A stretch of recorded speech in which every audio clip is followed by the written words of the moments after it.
When I moved into my new townhouse, I thought I was finally stepping into the peaceful life I'd always dreamed of, the kind where neighbors waved good morning, kids played in the street, and the air smelled like fresh-cut grass. But I had no idea that behind those perfect little houses and fake smiles, something much darker was waiting for me, and at the center of it all was one person, Karen, the self-proclaimed queen of the neighborhood. From the very first day I arrived, I felt her cold, piercing eyes following me from behind her perfectly decorated window, arms crossed, lips tight, as if I had trespassed on her personal kingdom. At first I brushed it off thinking she was just curious, maybe even protective of her community, but I was wrong, dangerously wrong, because Karen wasn't just a neighbor, she was a storm waiting to destroy anyone who dared challenge her authority. I learned that the hard way one Saturday morning when I walked outside, coffee in hand, ready to organize my garage, only to find a huge silver SUV parked in my assigned parking spot.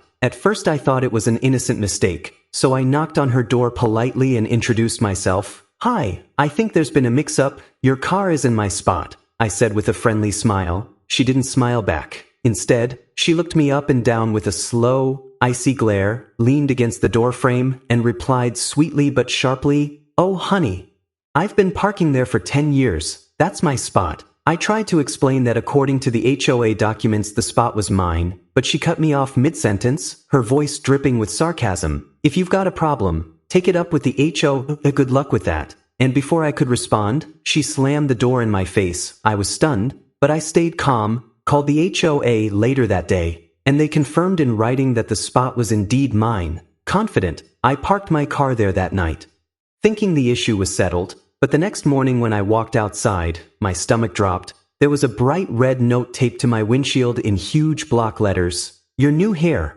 Learn your place. Don't park here again." I froze for a moment, then slowly looked up and saw her standing by her window, arms folded, sipping coffee with a smug little smile, as if she'd just won a battle I didn't know I was fighting. I called the HOA again to report harassment, but this time the woman on the phone hesitated, lowered her voice, and whispered, "Listen, between us, Karen's cousin is on the board. It's complicated." And that's when it hit me. This wasn't about rules. This was about power. Karen wasn't just entitled, she was protected, and everyone in the neighborhood knew it. That's why nobody dared to stand up to her. But I wasn't like everyone else. I wasn't going to back down. The next few weeks were absolute hell. Every single day Karen parked her SUV in my spot before I left for work. And every evening when I came back it was still there. When I tried parking behind her to block her in, she called the towing company on me. Yes, me, the actual owner of the spot. And to make things worse, the HOA sent me warning letters accusing me of causing unnecessary conflict.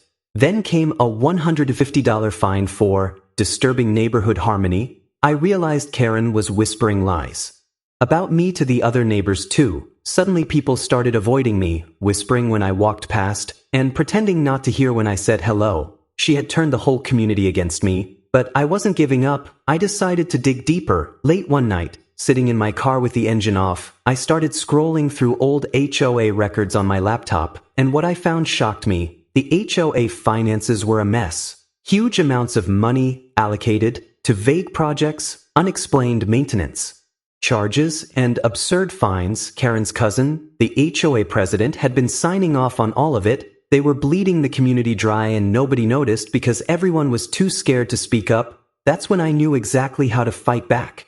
I started attending every single HOA meeting, sitting quietly in the back, taking notes, observing every move, every rule, every vote, and every person Karen manipulated. It didn't take long to spot her strategy. She wasn't just using the HOA for power, she was using it for profit, and I realized something else, something huge. Karen's cousin, the HOA president, was stepping down soon, and a new election was coming up in 2 months. I felt a surge of adrenaline. This was my chance. But to win, I needed allies, so I started talking to my neighbors, one by one, carefully, slowly, listening to their stories, and what I found left me speechless. Karen had bullied nearly everyone on the street. She fined one family $200 for painting their shutters the wrong shade of blue. She called animal control on another neighbor's puppy because it barked too loudly. She even reported an elderly veteran to the HOA for installing a wheelchair ramp without prior approval. She'd made everyone miserable, everyone hated her, but nobody dared to fight back because they thought the HOA was untouchable, and that's when I pitched my plan. What if we take control? What if I become president?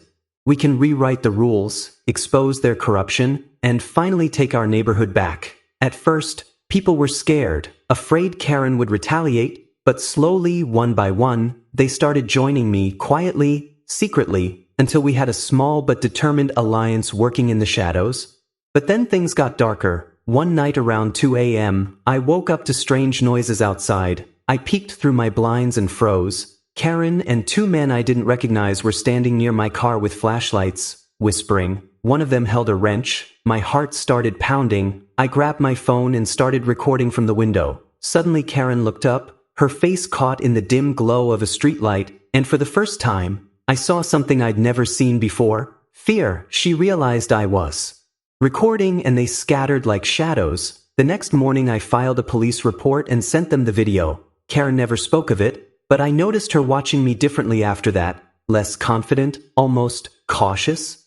Election night finally came. The community hall was packed, everyone tense. Karen sat in the front row, arms folded, wearing her usual smug grin, certain she had already won. But when the votes were counted and my name was announced as the new HOA president, her face went pale, her mouth opened but no words came out. She stammered something about rigged votes, but nobody listened. For the first time since I moved in, Karen had no power, and that was only the beginning. My first act as president was introducing strict new parking rules with hefty fines for repeat offenders.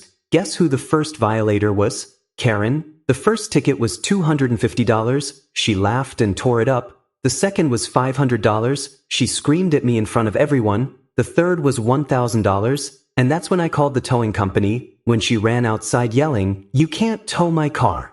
I know the HOA president." I looked her straight in the eye and said, "Karen, I am the HOA president." She froze, her face turning crimson. Everyone gathered outside watching. Nobody defended her.